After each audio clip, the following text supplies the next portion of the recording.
Now, ito yung delivery na mismo, yung mga sinasabi niyang delivery ng confidential funds. Ang sabi niya, ang first delivery was on December 20 for a politician in Cabuyao, Laguna, in an area inside the industrial park where he could clearly see from our vantage point an SNR membership shopping establishment. So ang problema dyan is, according to Carrila Corporation, which is the owner and operator of SNR, there is no SNR establishment in Cabuyao, Laguna. Ang pinakamalapit pong SNR establishment is in SNR Nuvali, na mga 10 kilometers away po from Cabuyao, Laguna, at hindi po tanaw from any point in the industrial park area of Cabuyao, Laguna. So alam po nating nagsisinungaling siya tungkol dyan. Tapos yung pangalawang delivery naman, sabi niya, dumating sila sa Nomo Basho, a Japanese restaurant in Tomas Morato, at midnight, December 21, 2022. At pagdating daw nila doon, nakita nila si Reynold Monsayak, hindi daw sila nag-usap, sinenyasan lang siya na umakyat ng staircase at doon idala yung bag. Pero ang problema doon sa kwentong yon is that Nomo Basho was closed for a private Christmas party from December 20, 2022 at 11 p.m. hanggang 5:30 a.m. of December 21, 2022.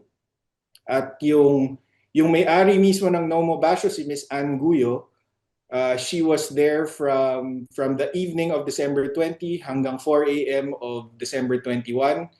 Nag-execute po siya ng affidavit na wala po si Attorney Reynold Monsayak doon at kilala niya si Attorney Monsayak dahil naging professor niya ito sa San Sebastian Law noon. At wala din silang napansin na dalawang unfamiliar na mama na pumasok doon na may dalang large duffel bag. Meron din tayong affidavit mula doon sa nag-book mismo nung private Christmas party, si Miss Vera Tagulao.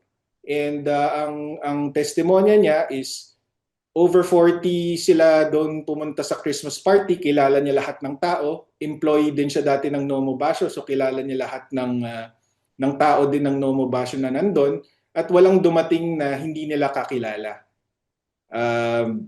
Tapos may mga pictures kaming pinakita doon sa complaint affidavit kung para ma-demonstrate sa inyong lahat kung gaano ka-imposible yung sinasabi niya. Ganyan po kasikip nung party nung December 20 to 21, 2022.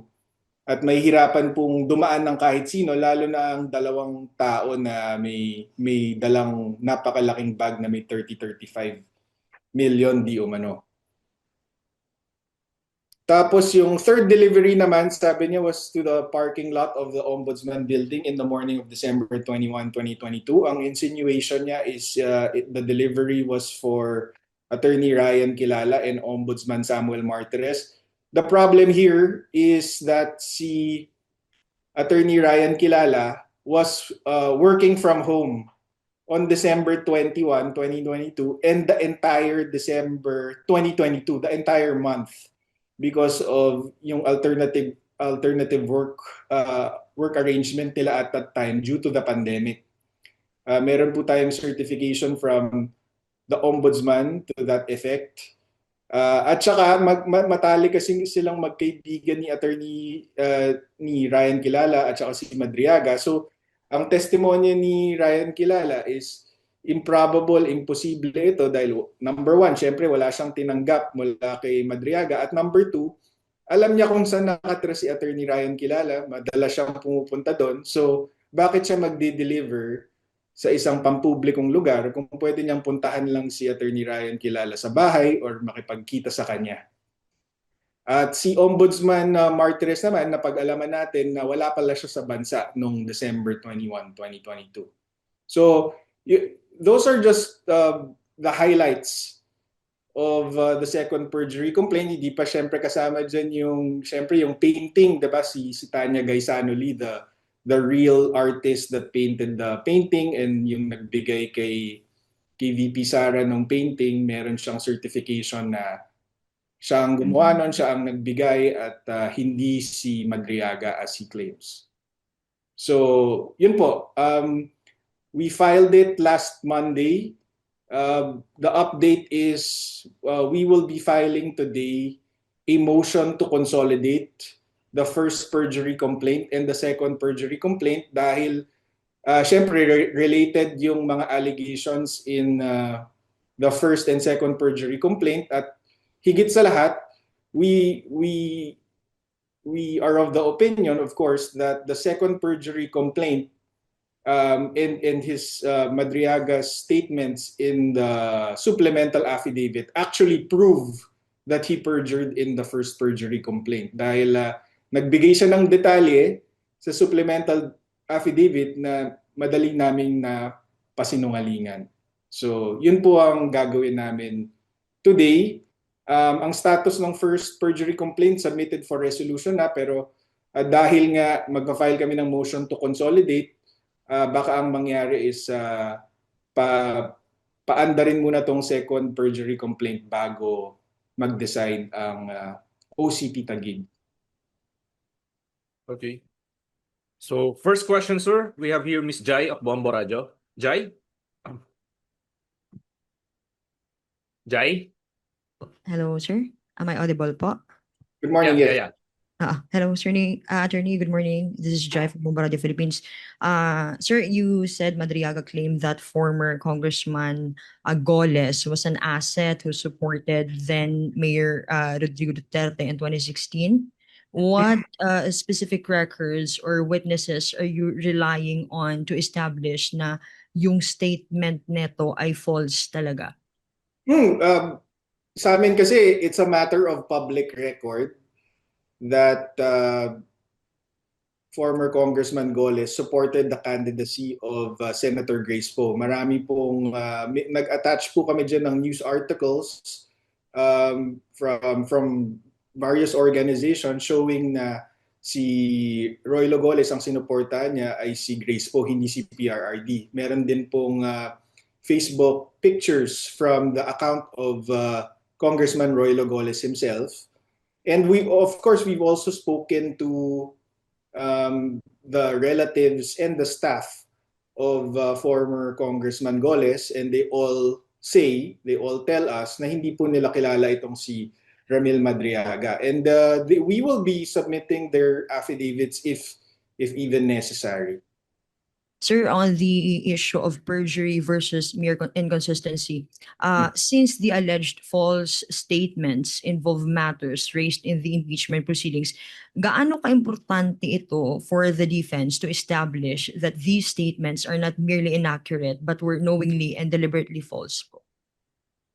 You're asking for the impeachment defense team? Sir, yes, sir. Well, first of all, we don't know for sure if Ramil Madriaga will still be presented as a witness of the prosecution. There are rumblings na the prosecution has realized that, of course, they won't say it publicly. They've realized na masasabugan lang sila ng sarili nilang witness kapag present nila itong si Ramil Madriaga. So there's a question of whether they will present him at all. But we also have to remember na on the witness list for the defense, Ramil Madriaga is the number one witness listed there. So kahit hindi siya ipatawag ng prosecution, maaaring ipatawag siya ng defense precisely for this reason. Kasi we've already established dito sa first and sa second perjury complaint na nagsisinungaling talaga tong mamang to. Balik tayo dun, sir, sa perjury complaints and consolidation na na-mention niyo po kanina. You said defense will seek consolidation of the first and second perjury complaints. Tama po, sir. Ano yung legal advantage neto para maiwasan ang conflicting findings or dahil substantially the same factual allegations ang involved?